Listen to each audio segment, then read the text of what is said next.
friends, good morning and welcome back again to my vlog, Maggie Puhas, and happy Sunday everyone. Nandito na kami sa bukid mga friends at hindi pa ako nakapunta sa aming garden kasi magmula noon, kahapon pala nung dumating kami ay madilim-dilim na at yun, nagluto na ako ng hapunan. Tapos, ngayon naman, kagabi pa nga ang ulan dito. Ito lang yata ang summer na palaging umuulan mga friends. Kaya, di muna kami pumunta doon sa garden. At ito mga friends, nakakuha naman kami ngayon ng langka. Hindi siya masyadong malaki pero super siya hinog. At alam niyo mga friends, pag inilagay ito sa ref, mas lalo siyang tatamis ang ating langka.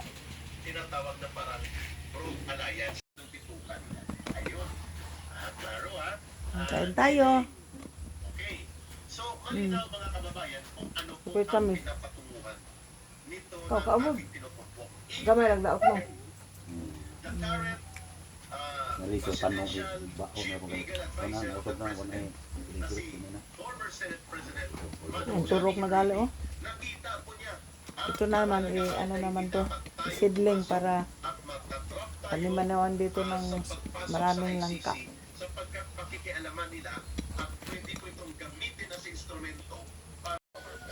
Ito na mga friends, tapos na si asawa maghimay-himay sa ating langka. Yan ang nailagay ko sa mga lalagyan para ready na siya pasok sa ref. At mayroon pa dito oh. Hindi pa ako tapos. Yan.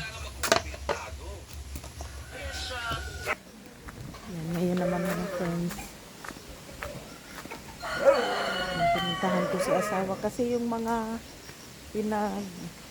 tanggalan ng langka, yung laman ng langka, ibigay naman dito sa mga pabo at manok. Tinapong asawa dyan. Lalapit na yan sila dyan. Yun, may pati yung mga papaya oh.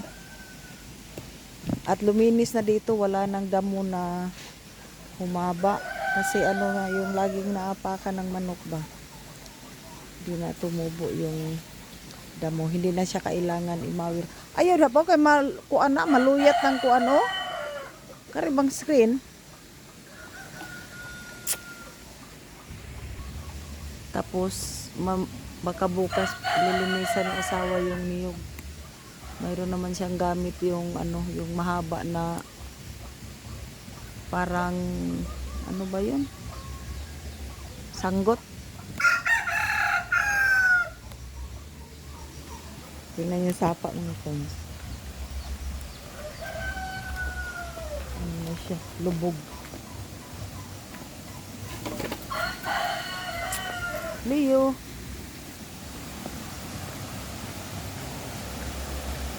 Ganito ang kulay ng tubig pag mga friends.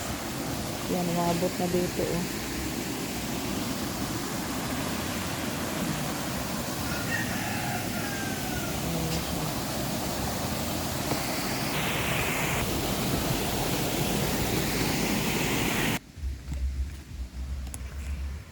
At babalik na muna ako doon mga friends kasi umulan.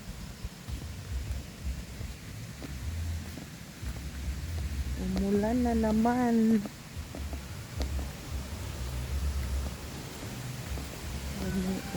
Umuulan.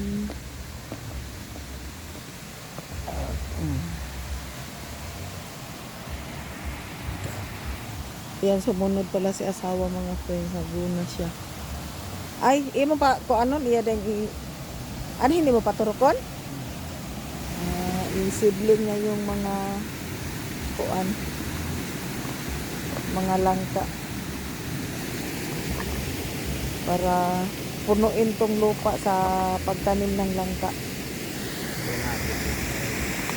Bala kasi namin mga friends, magtanim kami ng maraming itil-itil pang preparation ba para pag may marami na yung manok, mga kambing, yan ang ipapakain. Pero useful din pala ang langka. nakakain din siya sa mga hayop. At yun, ano namin pa, ibaging muna namin sa mga plastic pag bumaba na siya, saka itanim sa dito sa kalupaan para may gamit naman yung mga bakante dyan.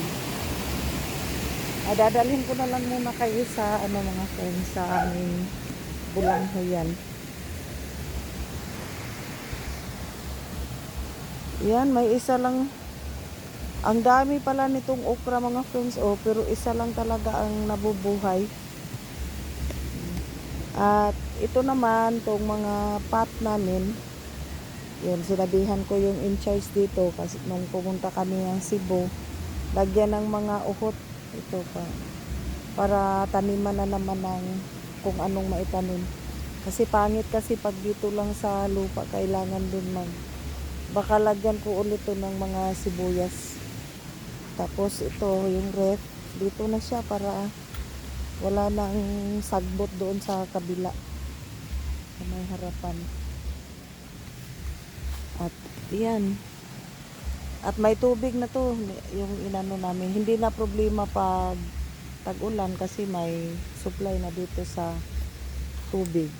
At dito naman banda, tinanim yung mga ubi.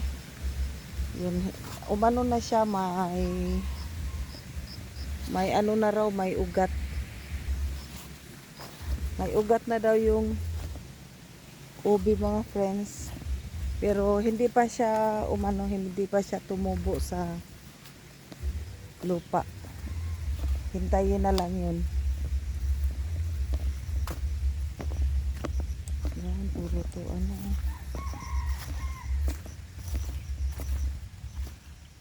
At sarap dito sa bukid. At ito naman yung kamuting kahoy na hiningi ni asawa yung ano niya, yung paka. Yan, buhay siya lahat oh. Hindi pa ito natapos maguna.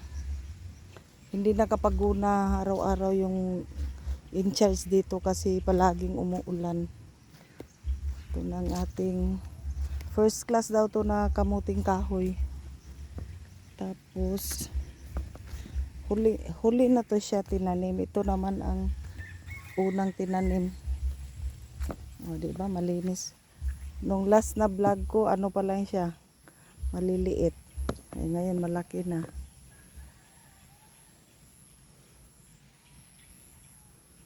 Yan. Yung ano, yung palay may mga malapit na pala tong iani. Tapos yung mga saging, buhay na siya mga friends. Diyan banda, yan, diyan sa maibabaw, diyan namin itanim yung mga langka. Malaki ang space diyan at saka maglagay rin kami diyan ng mga papaya. Kasi yung papaya namin mga friends sa kabila, madali lang siyang na matay. Baka ayaw ng papaya na palaging may tubig. Kailangan siya, hindi siya palaging nababad sa tubig. Yan, keep on watching lang mga friends. Yan, tapos na rin si asawa sa kanyang papaya. Itong papaya dito mga friends, matagal na to. Hindi siya madaling na kasi dito yung hindi laging nababasa. Yan, kukunin ni asawa, pakain yan sa mga manok. Overripe na. Pati mga aso, malakas yan eh.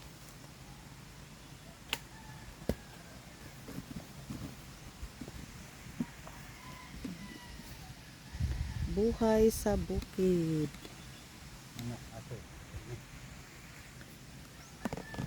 Yan, hanggang dito na lang muna ang ating vlog ngayon mga friends. Hindi lang natin masyadong habaan at ito mayroon pa dito isang puno. Tumubo lang kasi itong papaya dito, matagal na mga friends, yung marami pa siyang damo ba. Yan pero matamis din itong bunga niya. Kung ato ibut ato ng kaunon kung dili lata. Thanks for watching mga friends and happy Sunday everyone. Bye-bye.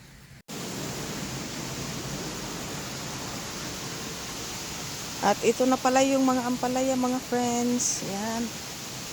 Paakyat na siya sa taas. At may mga ano rin dito, mga watermelon na pinatubo lang dito tapos ilipat yan. Ano lang siya. Ito lang dalawang linya ng ampalaya. Mga 40 yata to ka seeds tapos yung iba hindi siya lumitaw. Yan, wala siya dyan. At malapit na to siya mamulaklak. Wala yan. Yan, dito banda, ito ang malinis. Ito ang naunang linisan ng in charge dito kasi palagi ngang umuulan. Kain na tayo ng ampalaya next month. Ayan. Ayan, nag-umpisa na nga mamulaklak. Oh. Start na pala siya mamulaklak.